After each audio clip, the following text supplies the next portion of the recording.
before proceeding, I would want to seize this opportunity. We take 1 minute and pray in our own ways.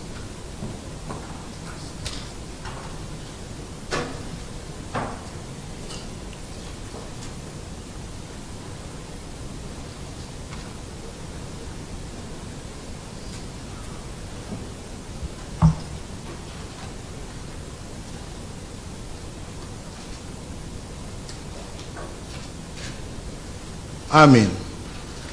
Your Excellency, Mr. Bassirou Diomaye Diakhar Faye, President of the Republic of Senegal, Your Excellency, Mr. Adama Barrow, President of the Republic of the Gambia, Honorable Ministers from the two countries, Ambassador Basir Sen, Ambassador Hadrame Sidibe, Secretary General and Head of Civil Service, Chief of Staff, Office of the President, members of the press, good afternoon. My name is Ambassador Lang Yabo, Permanent Secretary 1, Ministry of Foreign Affairs, International Cooperation and Gambians Abroad, Republic of the Gambia. Your Excellencies, Honorable Ministers, Ambassadors, I am honored and privileged to be asked to moderate this very important part of the historic visit of His Excellency President Diomaye Faye to the Republic of the Gambia. Your Excellency President Faye, on behalf of His Excellency President Barrow and the entire government and people of the Gambia, I say welcome to the Smiling Coast and congratulate you on your assumption of the presidency of the Republic of Senegal. Today we are honored and happy as a nation to receive Your Excellency and delegation in a historic visit that symbolizes the long-standing excellent bilateral ties between the two countries and people. The significance of the visit can be seen in the history, geography, culture, and the values shared by the two countries. The two countries continue to be a beacon of hope for regional integration.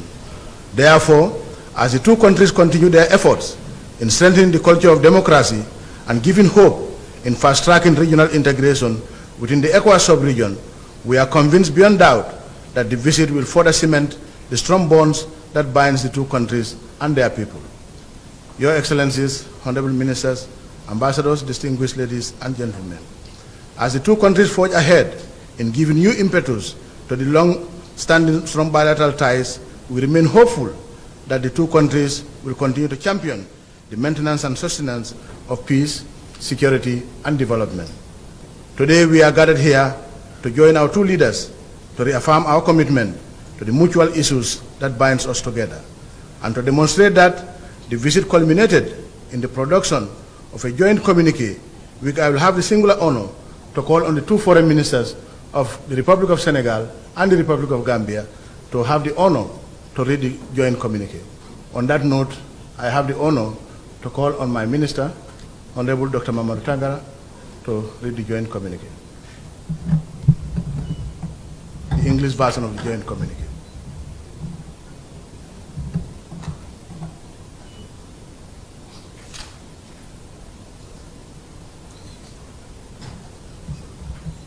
Bismillahirrahmanirrahim. The first working visit of His Excellency Bassirou Diomaye Diakhar Faye, President of the Republic of Senegal, to the Republic of the Gambia, April 28, 2024. Banjul, joint communique. His Excellency Mr. Bassirou Diomaye Diakhar Faye, President of the Republic of Senegal, accompanied by a senior official of his government, undertook his maiden working visit to the Republic of the Gambia on Saturday, 28th of April 2024. He was received at the Banjul International Airport by His Excellency Mr. Adama Barrow, President of the Republic of the Gambia, with the senior members of the government of the Republic of the Gambia. This visit is one of the first His Excellency President Bassirou Diomaye Diakhar Faye overseas since his inauguration. Greatly denotes the profound and deeply cemented fraternal ties between the Gambia and Senegal. It further symbolizes the strong and shared desire of the two heads of state in the furtherance of the spirit of camaraderie, and the affinity for mutually beneficial collaboration between the governments and peoples of the two countries. The two heads of states held a consultative meeting to review the status of the historic bilateral relations between the Gambia and Senegal, and in this regard, reaffirmed their commitment to maintaining the established Presidential Council aimed at raising to a strategic level the cooperation between the two countries. His Excellency President Adama Barrow congratulated President Bassirou Diomaye Diakhar Faye for his resounding election victory and his inauguration as the fifth head of state of the Republic of Senegal, and wished him great success in the implementation of the progressive programs of his recently constituted government. His Excellency President Adama Barrow also thanked His Excellency President Bassirou Diomaye Diakhar Faye for undertaking his second overseas visit as the President of Senegal to the Gambia, and characterized it as a visible demonstration of the long-standing fraternal ties that exist between the Gambia and Senegal. The two heads of states expressed great satisfaction with the status of the bilateral relationship between the Gambia and Senegal, and collectively buttressed the unique bonds between the two countries due to being inextricably linked by history, geography, culture, common development aspiration, etc., and commended the diverse efforts being made to further strengthen cooperation between the two countries in many sectors. The two leaders reaffirmed the firm commitment of their governments to continue to work together to advance the excellent bilateral relations that happily exist between the two sister republics, and in this regard agreed to intensify consultations between the authorities of the two governments to implement the agreement signed on security, defense, forestry and wildlife management, trade, air travel, education, and the judiciary. The two heads of state also discussed issues and developments at regional, continental, and global levels, and agreed to continue consultations and cooperation on issues of shared interest. The two leaders recognized the two countries' contributions to peace, security, and development through the Economic Community of West Africa, ECOWAS, the African Union Organization, AU, the United Nations, UN, and the Organization of Islamic Cooperation, OIC. His Excellency President Adama Barrow renewed his invitation to His Excellency President Bassirou Diomaye Diakhar Faye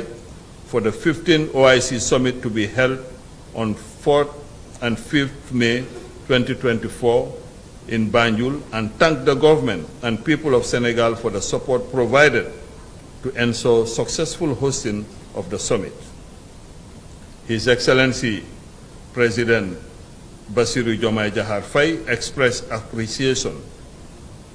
and acceptance to attend the summit in Banjul. His Excellency Bassirou Diomaye Diakhar Faye expressed his heartfelt appreciation to His Excellency President Adama Barrow and the government and people of the Gambia for the warm and fraternal welcome, as well as the tremendous hospitality accorded to him and his delegation, and congratulated His Excellency President Adama Barrow in advance for the hosting of the OIC Summit in the Gambia. The two heads of states agreed to have regular consultations on issues of mutual interest and to have the next session of the Senegalo-Gambian Presidential Council in Dakar, Republic of Senegal, at dates to be decided later. Done in Banjul, 28 April, in two original copies in the English and French languages, both texts being equally authentic. Thank you.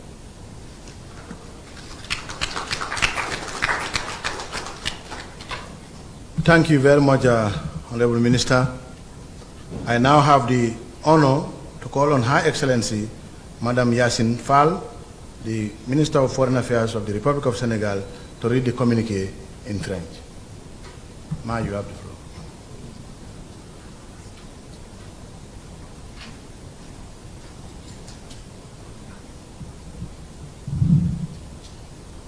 Première visite officielle de son Excellence, Bassirou Diomaye Diakhar Faye,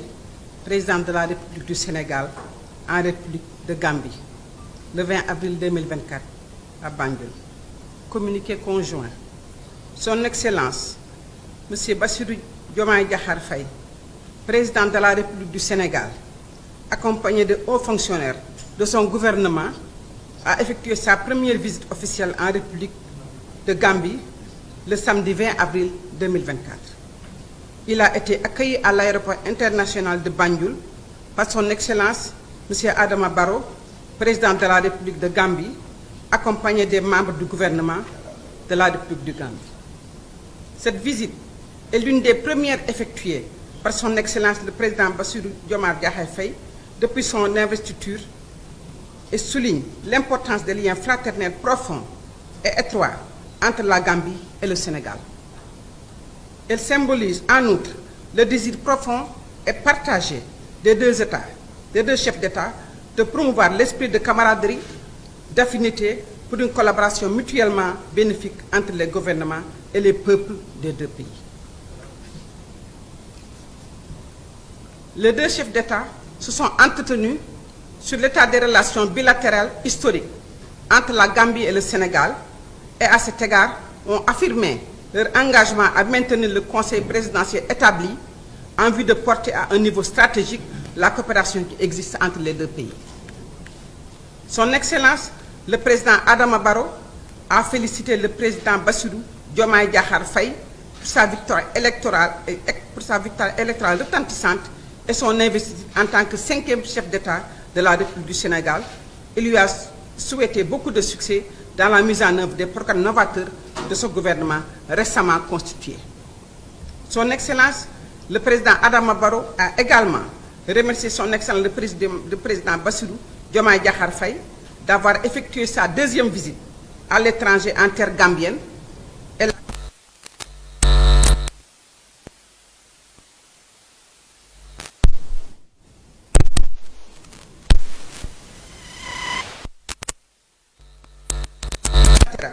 entre la Gambie et le Sénégal et ont souligné la nature consubstantielle des liens qui unissent les deux pays du fait qu'ils sont inextricablement liés par l'histoire, la géographie, la culture, les aspirations communes en matière de développement et ont encore salué les divers efforts déployés pour renforcer davantage la coopération entre les deux pays dans de nombreux secteurs. Les deux dirigeants ont affirmé la ferme volonté de le gouvernement de continuer à travailler ensemble pour faire progresser les excellentes relations bilatérales qui existent heureusement entre les deux républiques sœurs. Et à cet égard, ils sont convenus d'intensifier les consultations entre les autorités des deux gouvernements afin de mettre en œuvre les accords signés en matière de sécurité, de défense, de gestion des forêts et de la faune sauvage, du commerce, du transport aérien, de l'éducation et du système judiciaire. Les deux chefs d'État ont également discuté sur divers sujets de l'évolution de la situation au niveau régional,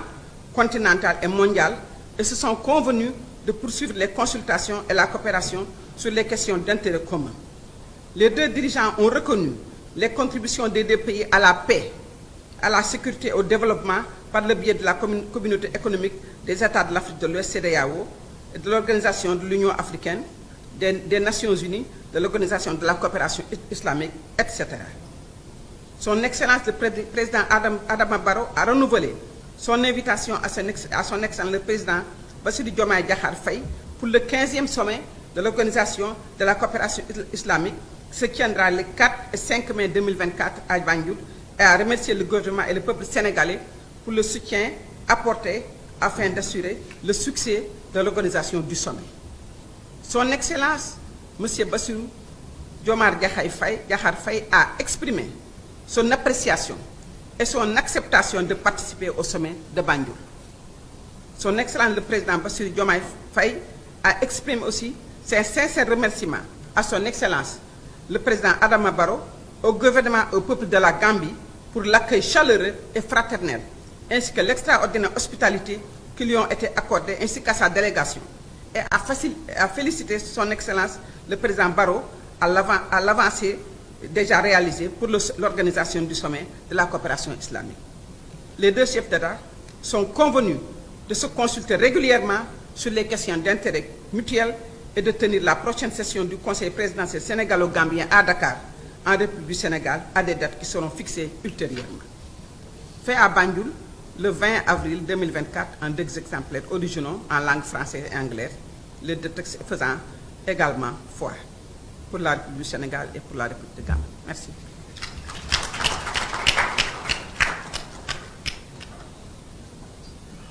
Thank you very much, Your Excellency, Madam Yasin Fall.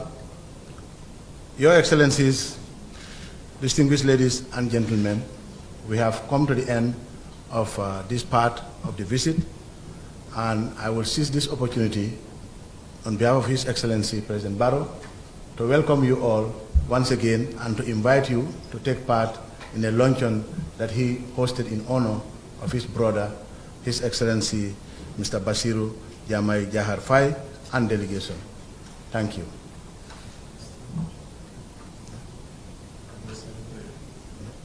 Closing prayers? Okay.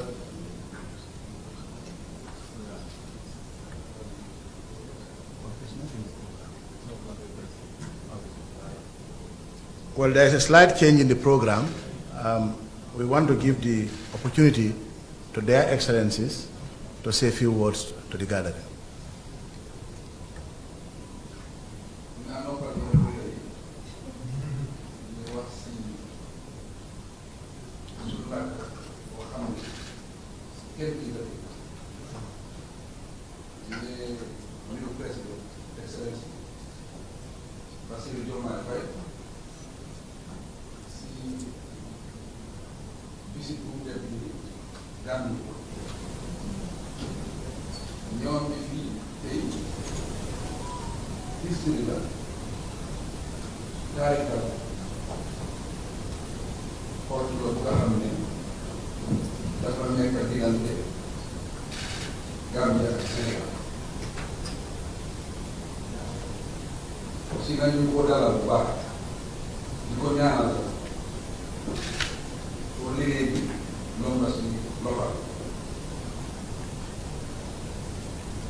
c'est-à-dire au Sénégal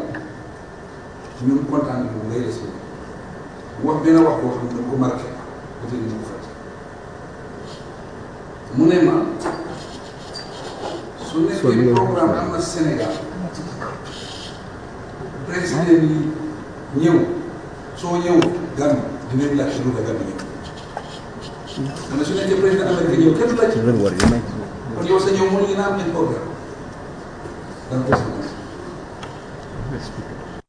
loolu wax bu rëy la ba tey mu ngi nekk ci lu nga xam ne duma ko mës a fàtte kon diggante bi rafetal rek moo ci gën te man am na loo xam ne Sénégal defal na ko Gambie loo xam ne man duma ko fàtte te góob ma ne Gambien dinañ ko mës a fàtte amoon nañu fi nguur bu tàng bu jafe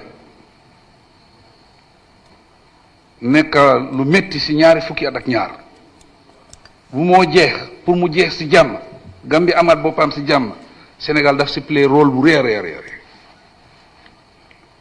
rôle boo xam ne ñun du ñu sa fàtte loolu tey looloo taa béy ñu ngi am jàmm boobu ci biir Gambie nguur nag transition na dafay jeex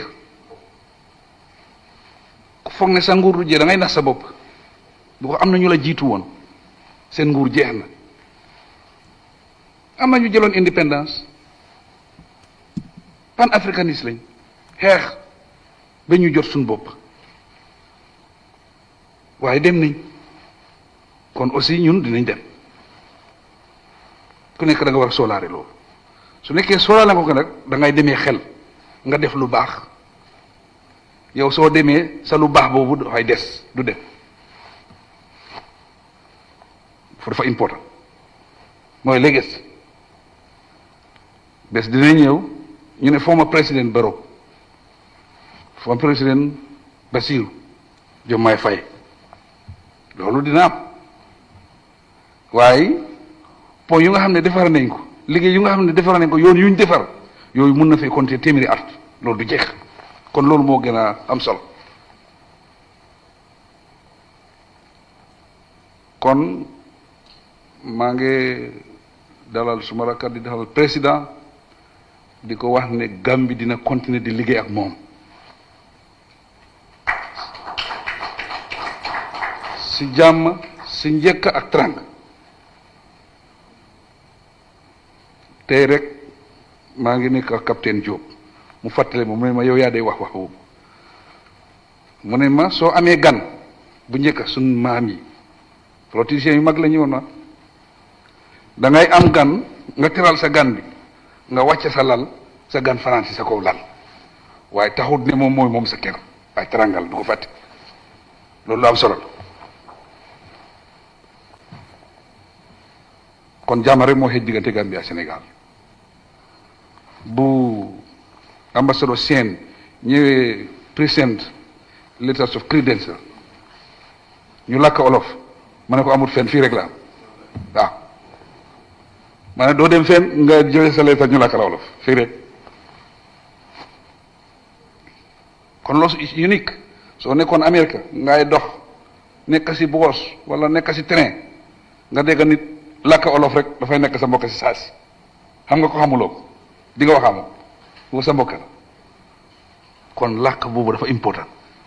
ñun ne yàlla daf na dimbali si loolu ku nekk Gambie am na mbokk Sénégal waaw man am naa ay suma cousine ñu nga xam ne ñu ngi Sénégal ñeneen sax xawma leen woon ba bu ma nekkee président suma papa ak seen yaay ñoo bokk ndey ak baay ñu ngi Dakar bu ñoo dem foofu man xale bu ndaw la wala judduguma sax ay 50 something years ñu ngi foofu ñoo xamuñ fan Sénégal rek am na ku nga xam ne man maa ko yóbbu maa ko fa mu nekk na Sénégal over 50 something years papa ak suma yaay ñoo bokk ndey ak baay ak yaayam ak suma papa ñoo bokk ndey ak baay Sénégal la nekk foofu la xam foofu lay sànni karta mun naa am saa woteel na ko kon ñu ngi rafetlu ñëw bi di ko gërëm di ko sant di ko ñaanal aussi di ko congratulate bu baax a baax a baax Gambia partner am na reliable partner for that matter si bilatéral bi si multilatéral bi mon président Sall bu njëkk suñ demoon ECOWAS suñ amee lu ñoo wax si beneen réew bi la ñu wax kenn dafay ne yow waxal njëkk pour réew bi nen man ma ñëw wax su nekkee affaire Gambie la moom mooy njëkkaa wax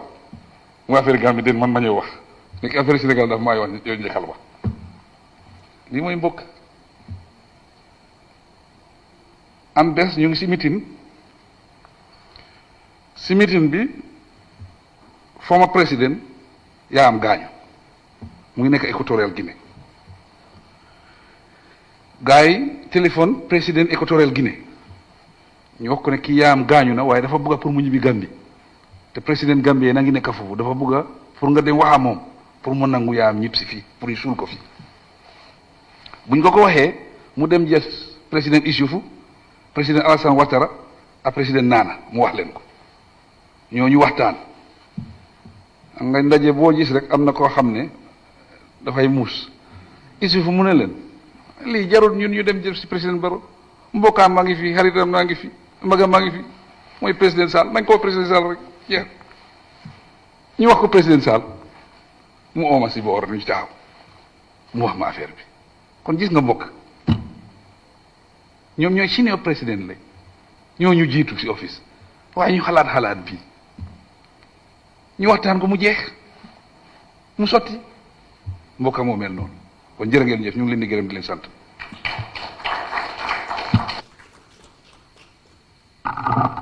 Thank you very much, Your Excellency, for those wise words.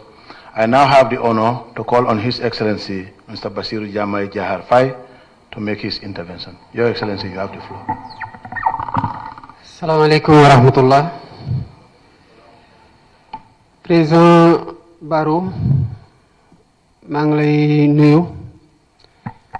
te di nuyu tamit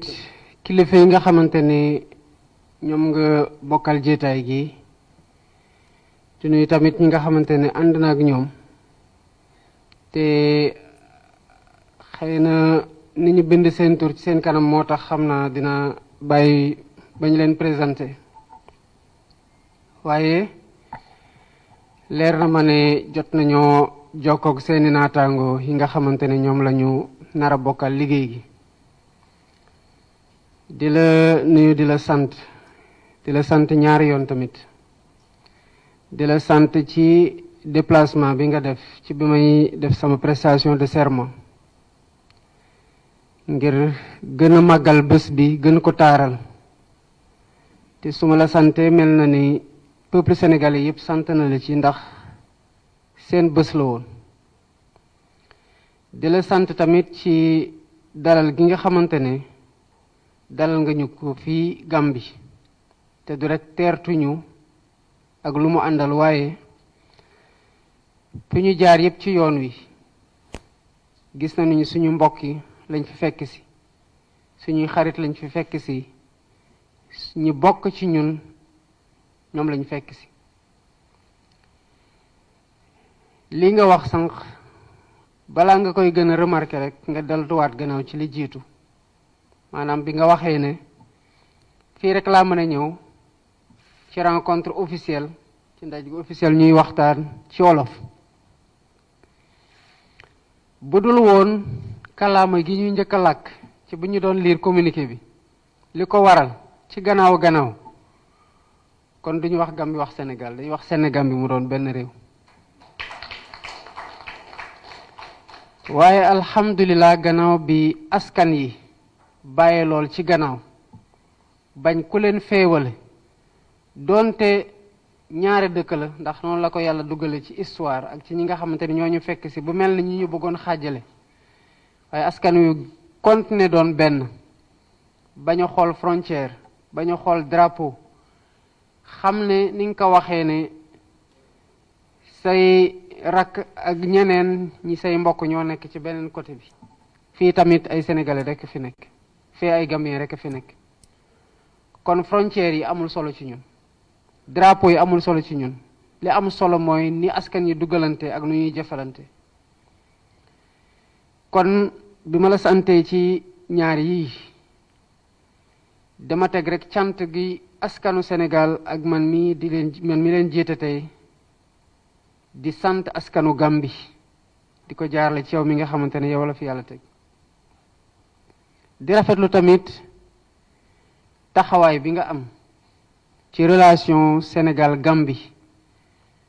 ba ku ne xam ne fu mu tollu tey benn cër rek lañ ci am te man mii noonu laa fas yéene taxawee wax naa la sànq ne li taaral diggante bi li ko rafetal li ko gën a dëgëral fi ci président Macky Sall mi nga xamante ne maa ko fi wutu emoon foofu rek laa mën a continuer dem ci kaw waaye mënuma def lu ko yées te yàlla dafa dogal ma egg si ak projet boo xamante ne projet panafricain la balaa mu doon beneen projet mu doon loo xamante ne ñun gëm-gëm gu xóot la ci ñun ne Afrique solidarité ak fraternité bi ma doon wax ci bés bi nga ñëwee may prêter serment di wax fraternité renouvelée di wax solidarité renforcée loolu gëm-gëm la goo xamante ne moo la ñu mooñaale projet bi tax sénégalais yi d'accord ak ñun ba tegu ñu ci kaw réew Sénégal yaa ngi wax sànq ba wax ne sa mbokk moomu mën na am sax man la woteel waaw xam naa ne man la woteel ndax li koy firndeel ne xam naa ne Gambie bi gañewuñ ma fi kon lii riir Sénégal moom la ñuy dégg Gambie te lii riir Gambie moom la ñuy dégg Sénégal kon président Barrow xamal ne frère bi nga amoon Sénégal moo fa nekk tey xëy na jëmm gi gën naa tuuti waaye dëngër gi gën naa dëgër ndax fi Sénégal taxawoon taxawee ko ci relation digganteem ak Gambie mënul soppeeku mënul changer dafa mën di gën di law rek di gën di dëgër di gën di dem ci kaw di gën di dem ci kanam te lépp loo xamante ne suñu cër la ñu war ko dox ci dëgëral relation yi diggante Sénégal ak Gambie ci dëgëral diggante Sénégal ak yeneen réew yi Afrique taxawaay boobu dañ ciy xara suñu tànkatu bay doxal ko ba mu mat sëkk dara du ci manqué te di la tàllal loxo ci taxawaay bi nga xamante ne moom nga fësal bi nga toogee ba tey te mu gën a jur jàmm gën a jur lëkkaloo diggante Sénégal ak Gambie taxawaay boobu xam naa doo ci jóge ndax lépp loo xamante ne dina la ci gën a soññ gën la ci jàppale gën la ci ñaax ci ñun suñu côté ci doxe ko ci waxe ko ci jëfe ko dinañ ko def pour yow nga gën a sawar gën a am taxawaay boobu gën ko taxawee gën ko baral tamit kon fi ma ko tàmbalee rek laay jeexale pour gën a guddal mooy mbégte ak contentement bi nga xamante ne am naa ko ci ñëw fii ci Gambie dama la wax sànq ne agendaaw njiitu réew yow yaa ma gën a xam nu mu mën a chargé ak lu ko mën a gàllankoor ci yeneen jeetaay yoo xamante ne mënu faa bañ a dem moo tax bi may jóg di dem Mauritanie maa ngi ko doon wax président El Ghazouani démb dama ko yow yaay njiitu Union africaine puisque mënuma tëb rek nekkandoo ci dëkk yépp damay njëkkee ci yow mu mel ni su ma taxawee Mauritanie ndax ni nga nekk njiitu Union africaine taxaw naa ci dëkk yépp ma door a xool nag naka laay doxale yeneen visite yooyu te bi ma taxawee tamit di doxal yeneen visite yooyu fi ci njëkk fii la Gambie muy cër gi ñu leen may muy respect bi ñu leen may muy cofeel gi nekk ci ñun te ñu ameel leen ko muy yéene gi rafet gi nekk ci ñun te bu ma waxee ñun mooy man en tant que président gouvernement bi ma àndal ci liggéey bi ak peuple sénégalais yépp muy cofeel goo xamante ne ak bëggante ak yéene gu rafet am nañ ko jëmale ko ci peuple gambien te loolu moo fas yéen doon suñu taxawaay ci mandat bi yëpp incha allahu rabbi asalaamaaleykum wa rahmatullah.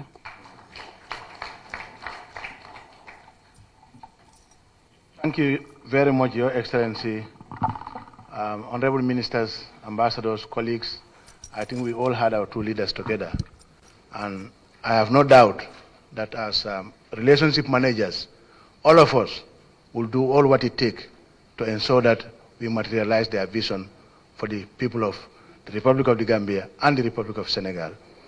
On that note, we want to draw the curtain here with a closing prayer, as I have been reminded by my minister, who happens to be an imam. Your Excellencies, let's pray in our own way. Let's take 1 minute to pray in our own ways.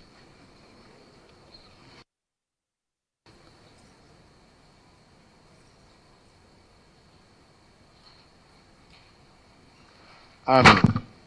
Once again, I invite all of you to a luncheon been hosted by His Excellency President Adama Barrow in honor of his brother. Thank you.